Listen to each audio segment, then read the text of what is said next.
2 Korinthos 6:16 നമ്മൾ ജീവിക്കുന്ന ദൈവത്തിൻ്റെ ആലയമാണ്. എന്തെന്നാൽ ദൈവം അരുളി ചെയ്യുന്നു, ഞാൻ അവരിൽ വസിക്കുകയും അവരുടെ ഇടയിൽ വ്യാപരിക്കുകയും ചെയ്യും. ഞാൻ അവരുടെ ദൈവമായിരിക്കും, അവർ എൻ്റെ ജനവും. കൂട്ടുകാരെ, മനുഷ്യനിർമ്മിതമായ ആലയത്തിൽ വസിക്കാൻ ആഗ്രഹിക്കുന്നവനല്ല ദൈവം.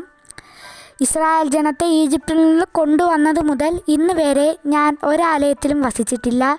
കൂടാരത്തിൽ വസിച്ചുകൊണ്ട് സഞ്ചരിക്കുകയായിരുന്നു ഞാൻ എന്ന് സാമുവേലിൻ്റെ 2-ാം പുസ്തകം 7:6 ദൈവം പറയുന്നു. മനുഷ്യരോടുകൂടെ ആയിരിക്കാനാണ് ദൈവം ആഗ്രഹിക്കുന്നത്. ദൈവത്തിന് വസിക്കാൻ കഴിയും വിധം എൻ്റെ ജീവിതം ശുദ്ധതയുള്ളതാണോ എന്ന് പരിശോധിക്കാം. നമുക്ക് പ്രാർത്ഥിക്കാം.